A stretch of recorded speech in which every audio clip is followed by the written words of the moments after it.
Friends, इसके पहले कि हम आपको आईपीसी या सीएसएस आईएएस की धाराओं के बारे में समझाएं, जब चार्जशीट फाइल होने के बाद कोर्ट में सुनवाई जाती है, उसके बाद अब मामले में आप सब जेल में आ जाते हैं। अगर अपराध बढ़ा है तब अब जेल में समझते हैं खाना कितने टाइम दिए जाते हैं, क्या बाहर से जेल के अंदर खाना ले जा सकते हैं, क्या उम्र क्या 14 साल की होती है, क्या जेल के अंदर 24 घंटे का ना होगा कि 12 घंटे का रहता है, और फांसी जज कलम क्यों तोड़ देता है, और फांसी से पहले तो कौन कौन सी इच्छाएँ जिसे आखिरी समझ कर पूरी की जाती हैं। तो देखिए, जो जेल होता है वो राज्य सरकार के अधीन काम करता है, और जो जेल की पुलिस होती है वो नॉर्मल पुलिस से अलग होती है। ये पूरा प्रशासन जेल प्रशासन के अंदर होता है, जो बहुत कम मिलते हैं आपको अंदर, लेकिन आपको बहुत बाहर ही आपको ज़्यादा मिलते हैं, अंदर आपको कम मिलेंगे। अंदर का जितना काम होता है वो कैदी ही करते हैं। कैदी जब शुरू में जाते हैं तो उनको नंबर नहीं दिया जाता है, उनकी सज़ा मुकर्रर कर दी जाती है, तो अगर नंबरदार बना दिया जाता है। ऐसे अगर आप 10 दिन 14 दिन के लिए रहेंगे तो नंबर नहीं बनाएगा, ऐसे आपको छोड़ देगा, यही कपड़े पे छोड़ देगा, कपड़े भी नहीं देगा। अगर मान लीजिए आपका ट्रायल लंबा चलने वाला है तो हाँ, अगर नंबर देगा तो आपको बैरक बताएगा कि किस बैरक पे है। सेक्शन होते हैं, जो डेंजरस कैदियों को किससे रखना है, जो नॉर्मल कैदियों को किससे रखना है, लेडीज़ को किससे रखना है। जेलर को पता है कि ये अब आया है, इसको दूसरे बैरक में रखना है। जेल में हर राज्य में अलग अलग खर्च किए जाते हैं खाने में, ये वेराइटीज़ में। कैदियों के ऊपर भारत के अगर टोटल राज्यों को लेंगे, एक कैदी के ऊपर 52 रुपये का खर्च आता है। ये जे मेन्यू के हिसाब से है। सुबह 7 बजे नाश्ता आ जाता है, जिसमें एक चाय का रहना कंपलसरी होता है। कभी चना दिया जाएगा, कभी रोटी दी जाएगी, कभी बिस्किट दे सकता है, कभी दलिया भी दे सकते हैं। तो सब जेल के अंदर ही काफ़ी अच्छा होता है। दोपहर का लंच 11 से 12 बजे तक आ जाता है।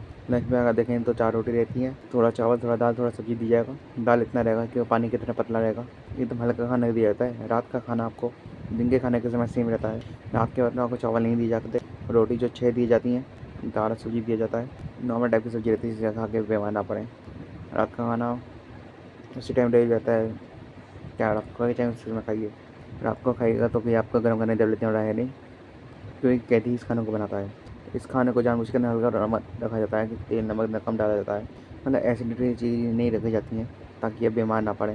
क्योंकि जेल के अंदर जो हॉस्पिटल होता है वो नॉर्मल होता है, थोड़ी बड़ी छोटा चला जो हो सकता है। जेल के अंदर कई बार होता है खाने को, कैदियों को खाना सूट नहीं सूट कर जाता है। कई कैदी से मोटे के चले होते चले जाते हैं। तो जेल के अंदर कुछ अपने कैंटीन्स भी होते हैं, जहाँ से अपनी ज़रूरत चीज़ों को खरीद सकते हैं। तो उसका एक्स्ट्रा खाना लेना पड़ेगा, और वो लिखवाएगा अपने उस कार्ड में कि हम ये खाना खा रहे हैं, तो हमको इतना भी नहीं होता, हमें 12 रोटी चाहिए, तो वो 12 रोटी उसको दे देगा। आप चाहें तो कहते हैं कि घर से खाना मंगाएगा, बजाय बाहर से खाना मंगाएं, इसके लिए भी आपको लिखवा के मंगाना पड़ेगा। पर ये क्या होता है, इसमें आपको बार बार अलाउ नहीं किया जा सकता। लेकिन हाँ, अगर जो ये घर से मिलने जाते हैं वो सामान दे देते हैं चारों चार, क्योंकि वह चटनी सारी सब चीज़ें नहीं मिलती हैं। तो वहाँ जाके आपको प्लास्टिक के चम्मच खरीदने पड़ेंगे, कि वो तो स्टील के देगा, तो वो पड़ेगा। पहले से सामान आता है वो सामने आप रख सकते हैं खाने का। आप जेल में जाएंगे तो आपको कुछ पैसे लेके जाते हैं, ये जेन्युइन सी बात है। जो आपसे मिलने आते हैं वो भी आपको पैसे दे देता है, लेकिन इससे जैसे होगा जो आपके सीनियर कैदी होंगे वो आपसे सारा पैसा छीन लेंगे। इसलिए क्या करा गया है, जेल की जो है अपनी करेंसी होती है, वहाँ पे भारत सरकार रुपये नहीं चलता, आरबीआई नहीं चलता है। वहाँ पे चलते हैं कूपन, आपके पैसे को कूपन में बदल दिए जाते हैं, और आप मैक्सिमम 2000 रुपये का ही कूपन रख सकते हैं। वो कूपन आपको 2, 5, 10, 20 रुपये का मिलेगा। तो इसमें आपको कोड दिया जाएगा कि आप 1 नंबर का कूपन रहेगा, तो दूसरा कोई भी कैदी इसको चला नहीं सकता है। इससे आप आराम से बच सकते हैं, क्योंकि अगर आप कैश रख लिया गया तो वो जब्त कर लिया जाएगा और आपकी सज़ा बढ़ जाएगी। हालांकि जो जान पहचान वाले कैदी होते हैं, जो ऊँचे लेवल वाले, अंदर व्यवहार बना लेते हैं पुलिसों से सुविधाएँ लेने के लिए। मोबाइल अलाउ नहीं, लेकिन फिर भी अंदर मिल जाता है, सेटिंग कर लेते हैं सब पुलिस वालों से। जेल में आप जाके अपने मिल भी सकते हैं, चाहे आप उसके दोस्त हों, चाहे उनके परिवार वाले हों। मिलने के लिए 2 दिन चाहिए, सबसे पहले उस कैदी का नाम चाहिए, वो किस जेल नंबर में है। अगर आप इसके लिए ऑनलाइन फॉर्म भरेंगे तो आपका नंबर के लिए वेटिंग करना पड़ेगा। ऑफलाइन में तो आपको 15 रुपये पर्ची कटेगा, फिर आपको कहीं जाके नंबर मिलेगा। कैदी अंदर रहते हैं, बाहर रहते हैं, वहीं से आप बात कर सकते हैं। सीसीटीवी सब लगे रहते हैं वहाँ पे, क्योंकि सीसीटीवी यहाँ पे अलाउ नहीं होता है जेल में। हम यहाँ सामान नहीं दे सकते हैं, वहाँ पे सिपाही होते हैं, वो सामान चेक करते हैं, अगर वो अलाउ करेंगे तो ये सामान दे सकते हैं, वरना नहीं। और अगर इलीगल रहेगा तो ये लोग नहीं देते हैं। वैसे कई बार इलीगल सामान भी इधर पहुँच जाता है। कैसे होते हैं ना, ब्लास्ट जेल में जो जाते हैं तो इलीगल तरीके से होते हैं, तभी तो पहुँच जाते होंगे, लेकिन ये सब होता है। तो हम मिल सकते हैं। मिलने का टाइम 10 बजे से 3 बजे तक होता है। 3 बजे से पहले आ जाएंगे तो मिलने नहीं देगा, 10 बजे से पहले जाएंगे तो मिलने नहीं देगा। कई बार ऐसा भी होता है कि फर्जी FIR में किसी को फंसा दिया जाता है, कोई पता नहीं होगा कि कैसे फर्जी FIR होता है, तो कैसे हटाया जाता है नाम को। बहुत से डायरेक्टर है वो तैयारी कर रहे होते हैं, उनका पड़ोसी वाला और ऐसी तरीके से फंसा देता है, तो वो टेंशन में आते हैं कि मेरी नौकरी चली जाएगी, कि हम नौकरी नहीं जाने देंगे, हम आपको समझा देंगे वीडियो में ही अगर आपके बड़ा फायर हो गया तो उसे कैसे कटवा सकते हैं, क्योंकि फिर भी आप स्टूडेंट हैं, फिर आपका जॉब गारंटी होगा। एक नियम है फ्रेंड्स, कानूनी, उस नियम कोई फ्रेंड्स आज हम वीडियो में खुलासा करेंगे। गुटखा नहीं ले जा सकते अंदर आप, क्योंकि सफाई का काम जो होता है कैदी करते हैं। ये सब चीज़ें अलाउ होती हैं, बस फिजिकली अलाउ है, पर लेकिन गंदी की चीज़ कोई अलाउ नहीं है। हम तो ये कहते हैं कि हर चीज़ अलाउ है, बस आपका पहुँच होना चाहिए। अगर आपके पास पैसा है तो जेल और बाहर कोई फ़र्क नहीं है। अब नॉर्मल वालों के लिए सब कानून नियम है। अब मिलने वाला हुआ है, डेली के मिलने जा रहे हैं, लेकिन आपको हफ्ते में से 3 बार मिलने दिया जाएगा। और अगर कोई भयंकर अपराधी है तो कई उसमें से 2-2 बार सिर्फ। अब कुछ ऐसे भी रहते हैं जो टॉप के होते हैं कैदी, तो उनको मिलने ही नहीं दिया जाता किसी से। ऑन एवरेज आप 3 बार हफ्ते में जाके मिल सकते हैं किसी भी कैदियों से। जैसे अरविंद केजरीवाल साहब को अगर मिलना हो तो आप हफ्ते में 3 बार कहीं भी जा सकते हैं। जेल के अंदर स्टडी रूम होता है, वहाँ पर जाकर आराम से पढ़ाई कर सकते हैं। वहाँ की लाइब्रेरी इतनी अच्छी होती है, आपको नॉर्मल लाइब्रेरी वहाँ से नहीं मिलेगी। वहाँ से पढ़ाई भी कर सकते हैं, वहाँ से आपको नीचे सर्टिफिकेट भी मिल दी जाएगा। एग्ज़ाम भी होगा, वहाँ से पढ़ाई कर सकते हैं। आपने वहाँ पढ़ाई नहीं किया, वहाँ करते हैं अंदर जाएगा, लेकिन वहाँ पे पढ़ते हुए आपको कई कैदी मिलेंगे। जेल के अंदर हर एक कैदी को खुद ही काम करना होता है, क्योंकि अंदर सफाई कम रहते हैं, मार धाड़ के इसमें ज़्यादा होते हैं। अब जेल के अंदर भी ग्रुप होता है, वो उसके ग्रुप का है, वो उसके ग्रुप का है। अगर ज़्यादा दिन रहना है तो आप ग्रुप समझी लेगा आज के दिन ही, क्योंकि जो जेल का कमरा है वो बहुत बड़ा होता है, माली का काम होता है। कुछ चीज़ें सब्जियाँ भी आप वहाँ से पैदा कर सकते हैं, कुकिंग का काम होता है।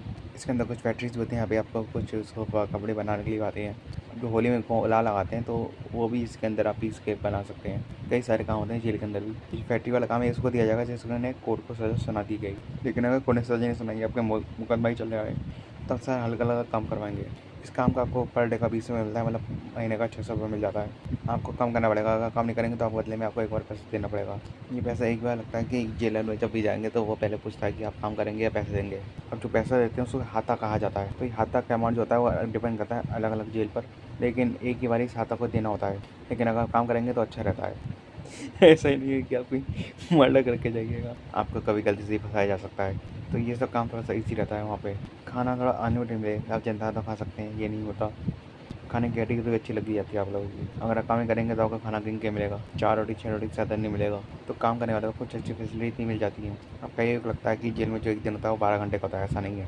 पहले अंग्रेजों के समय होता होगा, लेकिन अभी की जेलों में जैसे आपके लिए 24 घंटे होता है वैसे ही जेल के लिए होता है। कोई लोग कहते हैं कि 10 साल ही सही 5 साल में आ जाएगा, लेकिन अभी के समय में आप अगर 10 साल की सही तो 10 साल बाद ही आप बाहर निकलेंगे, ऐसे नहीं कि पहले निकल आए। और दूसरा लगता है कि उम्र कैद में आदमी तो 14 साल में छूट जाता है, लेकिन उम्र कैद का मतलब होता है वो ज़िंदगी भर जेल में रहना है, आजीवन कारावास रहता है। ये 14 साल की बात ये है कि अगर आपने जज ने आपको सुना दिया कि उम्र कैद की सज़ा तो संविधान में लिखा गया है अनुच्छेद 161 अनुच्छेद 72 के साथ और 161 की तरह राज्यपाल की सज़ा को माफ़ कर सकते हैं।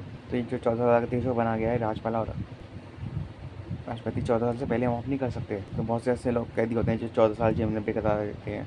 ऐसा कहा जाता है कि अगर 14 साल तक किसी को समाज से अलग कर देंगे, नॉर्मल गुंडे जो छोटे मोटे होते हैं उनसे बाकी सबसे कॉन्टैक्ट छूट जाता है, तो उसे माफ़ कर दिया जाता है। क्योंकि वो छूटते नहीं है तो राष्ट्रपति या राज्यपाल उसको माफ़ कर देते हैं, क्योंकि बहुत बार तो अपराध आवेश में आगे हो जाता है। ऐसा नहीं कि सबको छोड़ देता है, कुछ कुछ शातिर अपराधी होते हैं उनको छोड़ देता है। तो 14 साल मिनिमम होते हैं। इतना तो आपको रहना ही है कि इसके बाद राष्ट्रपति या राज्यपाल वहाँ करेंगे तब कुछ जाके आ सकते हैं। अब एक चीज़ देखेंगे, जब जज होता है जो फांसी की सज़ा सुनाता है, फांसी की सज़ा सुनाने का वो कलम को तोड़ देता है। ये इस बात का संकेत है कि अब हम आपको जो फांसी की सज़ा सुना दी है, हम जज होने के बावजूद भी इसमें कुछ बदलाव नहीं कर सकते, क्योंकि कलम मेरी अब किसी काम की नहीं रहेगी। कलम रखने के बावजूद आपकी सज़ा में कुछ हम चेंज नहीं कर सकते। इसलिए जज को सोच समझ के फांसी की सज़ा सुनानी पड़ सकती है और वो पेन तोड़ देता है। ये तोड़ने की प्रक्रिया एक संकेत है, ऐसा नहीं है कि वो दूसरे कलम से नहीं लिख देगा। ये इसे दिखाने के लिए संकेत होता है, जैसे पहचान होता है वैसे ही एक तरह समझिए। और इस पर लिखा जाता है टू हैंड टिल डेथ, क्योंकि इतिहास में गड़बड़ हुई थी, जज साहब ने फैसला सुना दिया था इस अपराधी को फांसी पर लटका दिया जाए। और जो उससे लटकाया गया था वहाँ पे जो वकील था उसने ऑब्जेक्शन कर दिया था। उसने कह दिया था कि ये लटकाया जाए तब तक जब तक ये मर ना जाए। अब वो फांसी पे लटक गया, अब जल्दी आप उसको उतारिए। अब इसके पहले कई सारे मिथ हो चुके हैं, 100% कोई नहीं सकता कि वो मिथ कितना सच है, क्योंकि ऐसी कहानियाँ बहुत सारी हैं। तो हैंग टिल डेथ, तब तक लटकाई तब तक ससुराल नहीं जाता। तो जो फांसी की सजा दी जाती है, जो जल्लाद सजा देता है, तो वहाँ एक मजिस्ट्रेट रहते हैं, एक डॉक्टर रहता है, वहाँ का जेल सुपरिटेंडेंट रहते हैं। फांसी में लटके रहेंगे तो डॉक्टर चेक करेगा करिए बच्चों को अभी तो 10 मिनट और छोड़ दो। जब तक डॉक्टर नहीं कह देगा कि आप मर नहीं गए तब तक आपको फांसी लटकाया जाएगा। फांसी जो है अक्सर मॉर्निंग में ही दी जाती है। जेल प्रशासन के ऊपर सबसे बड़ी जिम्मेदारी फांसी की होती है, तो वो सुबह सुबह निपटा देना चाहता है। और सुबह के समय जनता मीडिया इतनी ज़्यादा एक्टिव नहीं होती है, तो इस सेकंड वजह रहता है। फांसी पे जब कैदी को लाया जाता है तो जल्लाद का चेहरा नहीं दिख पाता है, क्योंकि पुलिस उसके चेहरे को पहले काले कपड़े से ढक देती है। जल्लाद जो होता है काले कपड़े पहना कर उसको फांसी पे लगा दिया जाता है। कपड़ा ढकने का एक और रीज़न है, जब फांसी लगाई जाती है तो जो उसकी आंखें हैं जो तड़पता है काफ़ी, कि उसको थोड़ा सा आराम लगेगा, तो जल्लाद होता है वो उसको पहले फांसी लगाने से पहले उसका कपड़ा लगा देता है। लटकाने से पहले उसको फांसी देना होता है, उसके पहले पूछी जाती है हाई की ख्वाहिश। यहाँ वो आपके पसंद का खाना खाने को सकता है, अपने रिश्तेदारों को एवं मिलने को बोल सकता है, या कोई धार्मिक रंग कह सकता है, क्योंकि उसको बढ़ जाता है, इससे ज़्यादा नहीं कह सकते।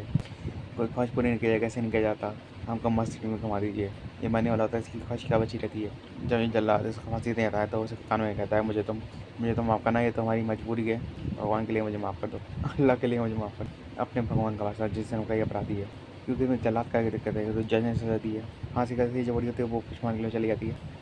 फिर धर्म वाला बदल जाता है, मैंने किसी कैदी का धर्म घर है घर वाले है नहीं, तो वहीं पे उसको चला दिया जाता है। आइए आप समझ गए होगा जेल मेन्यू। नेक्स्ट वीडियो में कवर करेंगे कि फर्जी एफआईआर से कैसे बचा जा सकता है। मिलते हैं अगले वीडियो में, चैनल सब्सक्राइब करें, शेयर करें, इस सेट का फॉलो कर लें। मिलते हैं अगले वीडियो में। जय हिंद, जय भारत, जय महाकाल, वंदे मातरम, भारत माता की जय। चैनल जरूर सब्सक्राइब करें, शेयर करें, बहुत इंटरेस्टिंग वीडियोस यहाँ पे आपको मिलती रहेंगी।